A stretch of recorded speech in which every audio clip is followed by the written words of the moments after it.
बच्चों हम कक्षा 6 की गणित पाठ्य पुस्तक का अध्ययन कर रहे हैं और हमारा चैप्टर चल रहा है बच्चों अध्याय 8 दशमलव। इसको इंग्लिश में बोलते हैं बच्चों डेसिमल्स। बच्चों हमने इसके 3 भाग पूरे कर लिए हैं, जिसमें हमने प्रश्नावली 8.1 तक के सारे क्वेश्चन सॉल्व कर लिए थे। और बच्चों आशा करता हूँ आपने तीनों भाग पूरे देखे होंगे। बच्चों आज हम शुरू कर रहे हैं इसका भाग 4 प्रश्नावली 8.2 के उदाहरण। अब बच्चों हम प्रश्नावली 8.2 शुरू करने से पहले उसके कुछ उदाहरण देखेंगे और कुछ बातें भी सीखेंगे। तो बच्चों देखो आगे हमारे सबसे पहला टॉपिक है शतांश। बच्चों हमने दशांश तक तो पढ़ लिया था। दशांश क्या होता है? 1/10वां भाग। इसको तो हमने बोला था दशांश। अब पढ़ेंगे बच्चों शतांश। शतांश क्या होता है? तो बच्चों देखो 1 मीटर में कितने सेंटीमीटर होते हैं? 1 मीटर में 100 सेंटीमीटर होते हैं। तो बच्चों 1 सेंटीमीटर में कितने हो जाएंगे? 1/100 मीटर। तो बच्चों देखो इसको ध्यान रखना है कि 1 सेंटीमीटर में 1/100 मीटर होते हैं, या 1 मीटर का 1 शतांश। तो बच्चों देखो 1/10 को दशांश बोलते थे, तो 1/100 को क्या बोलेंगे? शतांश बोलेंगे। तो बच्चों 1/100 का मान कितना होता है? जब 1 में 100 का भाग लगाएंगे तो इसका मान आता है 0.01। क्या बोलेंगे बच्चों? 0.01 या 0.01 पढ़ेंगे। बच्चों 1/10 का मान कितना होता था?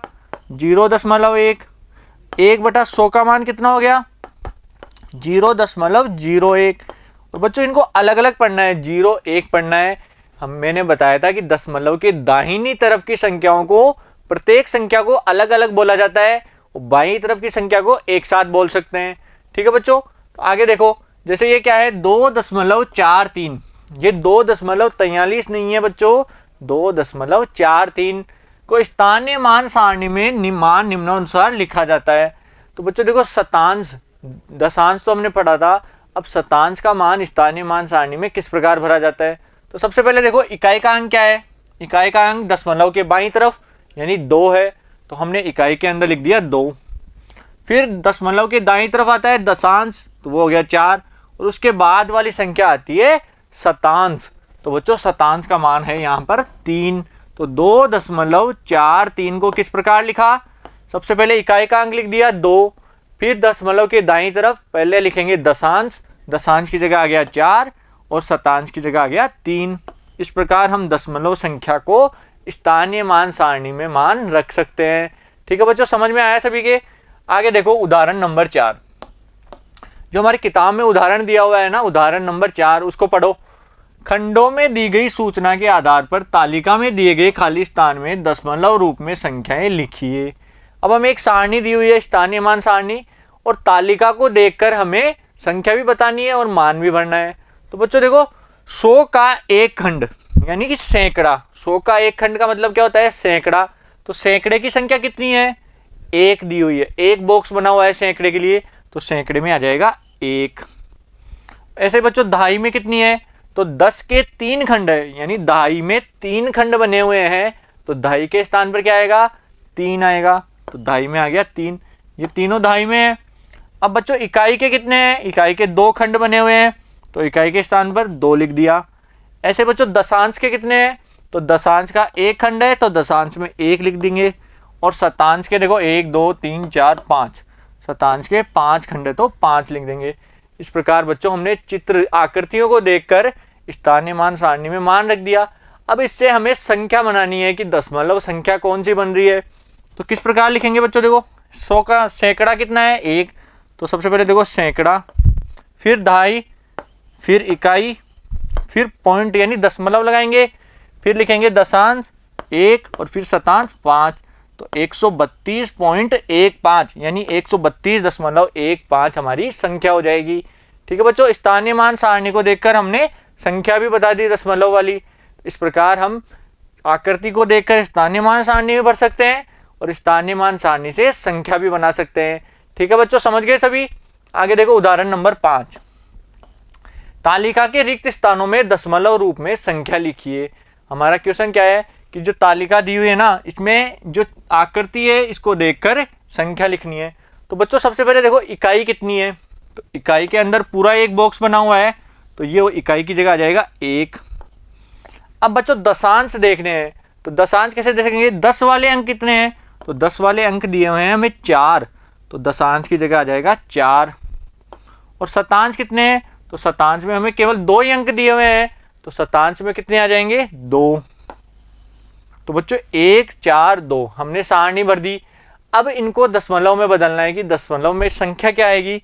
तो दशमलव संख्या क्या आ जाएगी बच्चों, सबसे पहले इकाई, इकाई के बाद दशमलव लगा दिया, फिर दशांश 4 और फिर शतांश 2। तो हमारी संख्या आ जाएगी 1.42। ठीक है बच्चों, समझ गए सभी। इन आकृति को देखकर हमने सारणी भर दी और सारणी से हमें संख्या भी प्राप्त हो गई है। इस प्रकार हम सारे क्वेश्चन हल कर सकते हैं। ठीक है बच्चों, समझ में आया सभी के। आगे देखो उदाहरण नंबर 6।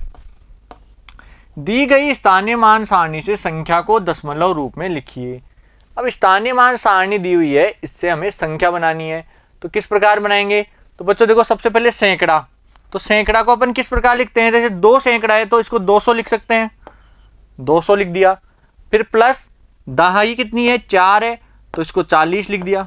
सैकड़े के अंक में 100 से गुणा करते हैं, दहाई में 10 से करते हैं, इकाई में 1 से करते हैं। तो 2 था तो 2 को 100 से गुणा किया तो 200 आ गया, 4 को 10 से किया तो 40 आ गया, 3 को 1 से करेंगे तो 3 आएगा। ऐसे बच्चों दशांश को क्या लिखेंगे 2/10 और शतांश को 5/100। इस प्रकार इन सभी मानों को हम इस प्रकार भी लिख सकते हैं। सारणी के मानों को ऐसे भी लिखा जा सकता है। अब इनको जोड़ना है तो 240 और 3 कितने हो जाएंगे 243 प्लस 2/10 प्लस 5/100। अब बच्चों हमें पता है कि दशांश वाली संख्या दशमलव के 1 अंक आगे आती है, यानी दाईं तरफ, फिर उसके भी दाईं तरफ शतांश वाली। तो इनको लिख देंगे हम 243.25। ठीक है बच्चों, समझ गए सभी, 243.25। इस प्रकार हम किसी भी संख्या या स्थानीय मान सारणी को देखकर किसी भी दशमलव संख्या को लिख सकते हैं। ठीक है बच्चों, समझ में आया सभी के। आगे देखो उदाहरण नंबर 7। दशमलव रूप में लिखिए। अब हमें ए दिया हुआ है 4/5, इसको दशमलव रूप में लिखना है। तो बच्चों दशमलव रूप में कैसे लिखेंगे, जब हमें बटे की संख्या यानी जो भी भिन्न रूप है ना, उसमें नीचे हर में क्या होना चाहिए, या तो 10 हो या 100 हो, यानी या तो दशांश रूप हो या शतांश रूप हो, तभी हम दशमलव रूप में लिख सकते हैं। तो 4/5 को अगर नीचे 10 लाना है 5 की जगह, तो किससे गुणा करूं, ऊपर नीचे 2 से गुणा कर दूंगा मैं। तो इसको गुणा करेंगे ऊपर नीचे 2 से, तो क्या आ गया बच्चों 8/10। अब 8/10 किस रूप में है, तो 8/10 को हम लिख सकते हैं 8 दशांश, और 8 दशांश को अगर दशमलव में लिखेंगे तो इकाई तो है नहीं, तो इकाई की जगह तो 0 आ जाएगा, तो 0 फिर दशमलव लगाकर 8 लिख देंगे। तो इसका मान हो गया 8 दशांश। तो 4/5 किसके बराबर है 0.8 के। ठीक है बच्चों, समझ में आया सभी के। अब देखो आगे इसका बी 3/4। अब बच्चों एक चीज बताओ, इसमें बटे में क्या 10 आ सकता है क्या, 4 को किससे गुणा करे कि 10 आ जाए, तो 4 के पाड़े में तो 10 आता ही नहीं है, तो 10 नहीं आता है, तो बच्चों अपन 100 लाएंगे। क्या लाएंगे 100। तो 4 का पाड़े में 100 आता है क्या, तो बच्चों अगर 4 को 25 से गुणा करेंगे तो 100 आ जाएगा, तो हम ऊपर नीचे 25 से गुणा कर देंगे। तो ऊपर तो क्या आ जाएगा 25 को 3 से किया तो 75 और नीचे आ गया 100। तो बच्चों 75/100 का मतलब क्या है 75 शतांश। क्या आ जाएगा बच्चों 75 शतांश। और शतांश को किस प्रकार लिखा जाता है, तो 75 शतांश को लिख देंगे, इकाई है नहीं। अब दशांश और शतांश दोनों 2 अंक हैं, तो शतांश 75 को कैसे लिख देंगे 0.75। ये हमारा आंसर हो जाएगा 3/4 का। ठीक है बच्चों, समझ गए सभी। इस प्रकार हम किसी भी भिन्न संख्या को दशमलव संख्या में बदल सकते हैं। आगे देखो बच्चों 7/1000। तो 7/1000 है, तो बच्चों देखो दशांश में 10 होता है, शतांश में 100 होता है, और उससे आगे में क्या होगा 1000 आ जाएगा बटे में।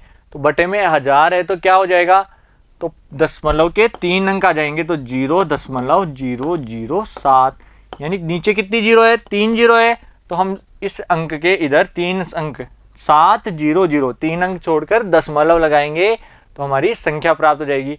तो बच्चों इससे एक पैटर्न भी बन रहा है, वो भी ध्यान से समझो। तो अगर किसी संख्या के जैसे 5 के नीचे 10 लिखा हुआ है, तो नीचे कितनी जीरो है 1 जीरो है, तो एक संख्या छोड़ के पॉइंट लगता है यानी 0.5। ठीक है बच्चों, अगर 23/10 है तो एक संख्या छोड़कर यानी 2.3 इस प्रकार पॉइंट लगता है 10 में। और अगर बटे में 100 हो, अगर बटे में 100 आ जाए तो क्या होता है, देखो 23/100, तो नीचे कितनी जीरो है, 2 जीरो है, तो 0.23 यानी दो संख्या छोड़कर पॉइंट लग गया।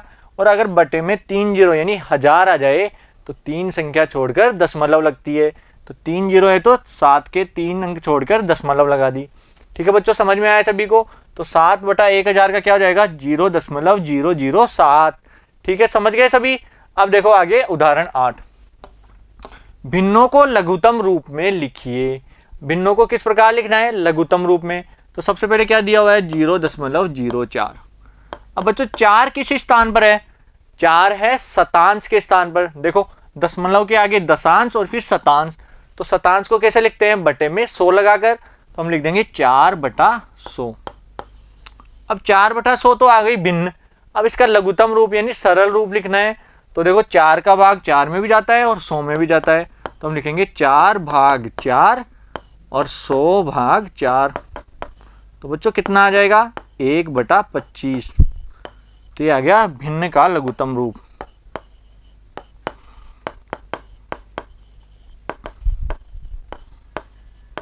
क्या आ जाएगा बच्चों, 1/25। ये हमारा आंसर हो जाएगा। ठीक है बच्चों, समझ गए सभी। आगे देखो 2.34, तो इसको कैसे लिखेंगे, 2.34। अब 3/4 क्या है, 3/4 एक शतांश है।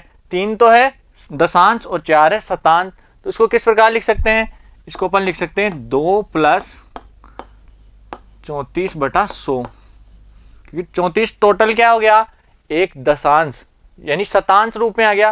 3 तो दशांश है, 4 शतांश है, और दोनों को मिलाकर देखें ना 3 और 4, तो दोनों अपन दशांश यानी शतांश रूप में लिख सकते हैं। दोनों को मिलाकर शतांश रूप में लिख सकते हैं। तो 34/100 लिख दिया। अब बच्चों देखो 2 + 34/100 किससे करते हैं, दोनों में 2 का भाग जाता है, तो 34/2 और 100/2 कितना आएगा बच्चों, 2 + 17/50। तो इसका मान हो जाएगा 2 सही 17/50। ये हमारा भिन्न का लघुत्तम रूप आ गया। तो ये है लघुत्तम भिन्न। क्या आ जाएगा बच्चों, 2 सही 17/50। ठीक है बच्चों, समझ में आया सभी के, बी समझ में आ गया सभी के। अब देखो इसका सी क्या है, 0.342। 0.342, तो दशमलव के बाद कितनी संख्या है, 3 संख्या है, यानी हम बटे में 1000 लगा सकते हैं। तो किस प्रकार लगाएंगे, तो 342/1000। ठीक है बच्चों, 2 संख्या होती है तो शतांश का 100 लगता है, 1 होती है तो बटा 10 लगता है, 3 है तो बटा 1000 लग जाएगा, तो 342/1000। अब इनमें भाग जाएंगे 2 का, तो 342/2/1000/2। ऊपर तो कितना आएगा बच्चों, 171 और नीचे आ जाएगा 500। तो ये हमारा आंसर आ गया लघुत्तम भिन्न। तो ये क्या आ गया बच्चों, लघुत्तम भिन्न। इस प्रकार बच्चों हम किसी भी दशमलव की संख्या को लघुत्तम भिन्न के रूप में दर्शा सकते हैं। ठीक है बच्चों, समझ में आया सी सभी के। अब देखो आगे क्वेश्चन नंबर 9, उदाहरण 9 क्या है, प्रत्येक को दशमलव रूप में लिखिए। प्रत्येक संख्या को दशमलव रूप में लिखना है। तो बच्चों देखो सबसे पहले क्या है, 200 + 30। 200 क्या हो गया, सैकड़ा, 30 दहाई, 5 इकाई, 2/10 क्या है, दशांश, और 9/100 क्या है, शतांश। तो सबसे पहले देखो इकाई दहाई सैकड़ा को जोड़ेंगे, तो 200 + 30, 230 और 5 जोड़ेंगे तो 235।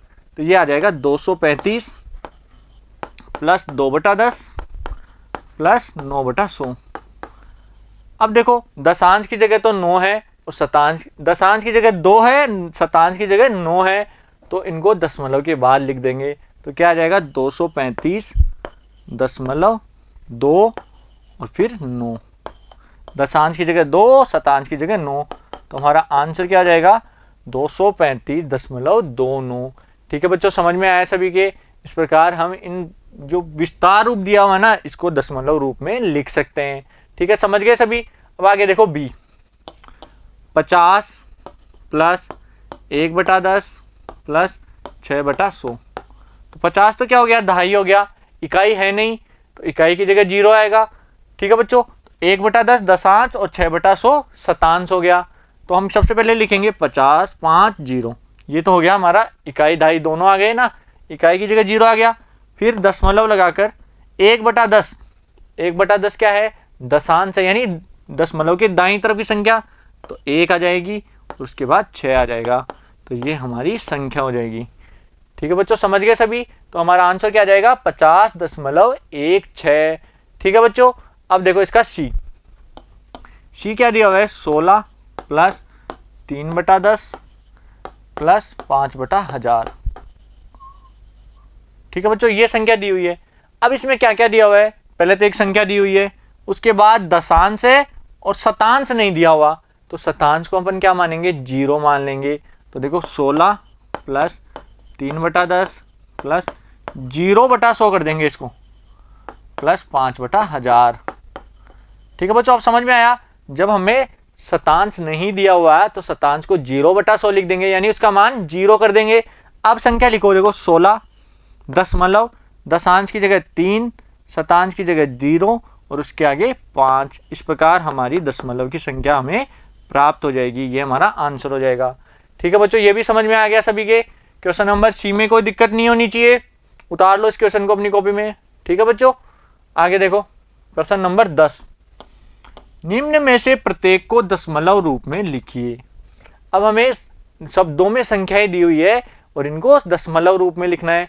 सबसे पहले ए क्या है, 306 और 7 शतांश, 306, तो 306, ये 306 लिख दिया, और 7 शतांश यानी 7/100, ये संख्या दी हुई है हमें। ठीक है बच्चों, अब इसको किस प्रकार लिखेंगे, तो सबसे पहले देखो दशांश नहीं है, तो 306 प्लस दशांश की जगह 0/10 कर देंगे प्लस 7/100। अब संख्या लिखेंगे अपन, तो संख्या क्या आएगी हमारी, 306.07, तो हमारा आंसर आ जाएगा 306.07। तो 306 और 7 शतांश क्या होता है, 306.07, ये हमारा आंसर हो गया। ठीक है बच्चों, समझ में आया सभी के। अब देखो इसका बी, 11.235, तो ये तो सीधा लिखा हुआ है, ना शतांश दशांश इकाई दहाई कुछ नहीं है, सिर्फ संख्या लिखी हुई है। तो हम लिखेंगे 11.235, तो 11.235, ये हमारा आंसर हो जाएगा। ठीक है बच्चों, सीधा आंसर है इसका, तो समझ में आ गया सभी के। अब देखो इसके आगे सी, 9 और 25 हजारवे, 9 और 25 हजारवे है, तो सबसे पहले 9 लिखा, फिर क्या है 25 हजारवे यानी 25/1000, ये दिया हुआ है। अब हमें ना तो शतांश है ना दशांश दिया हुआ है, दोनों ही नहीं दी हुई, तो हम सबसे पहले क्या करेंगे, 9 प्लस 25 को हम ऐसे लिख सकते हैं बच्चों, 20/1000 प्लस 5/1000, क्योंकि 1000 नीचे सेम है तो 20 और 5 25 हो सकते हैं, तो 25/1000 को लिख दिया 20/1000 प्लस 5/1000। यहाँ देखो 0 से 1 0 कट गई, तो ये क्या आ गया 2/100, तो हम लिखेंगे 9 प्लस 2/100 प्लस 5/1000। अब देखो हमें शतांश मिल गया लेकिन दशांश अभी भी नहीं है, तो अपन इसको आगे ऐसे भी लिख सकते हैं कि 9 प्लस 0/10 प्लस 2/100 प्लस 5/1000। अब हमें तीनों मिल गए, दशांश शतांश और हजारवे तीनों है। अब इनको कैसे किस प्रकार लिखेंगे, तो सबसे पहले तो 9 लिखेंगे, इकाई की जगह 9, फिर दशमलव लगाकर 0, फिर 2, फिर 5, तो 9.025, ये हमारा आंसर हो जाएगा। ठीक है बच्चों, उदाहरण 10 का सी सबके समझ में आ गया, उतार लो इसको अपनी कॉपी में। तो बच्चों हमने प्रश्नावली 8.2 के सारे उदाहरण पूरे कर लिए हैं, और बच्चों आशा करता हूँ सारे आपके समझ में भी आए होंगे। बच्चों कोई भी कन्फ्यूजन या डाउट है तो वीडियो को शुरू से दोबारा देख लीजिए, जिससे सारे क्लियर हो जाएंगे। ठीक है बच्चों, अब अगले पार्ट में हम शुरू करेंगे प्रश्नावली 8.2 के प्रश्न। Thank you.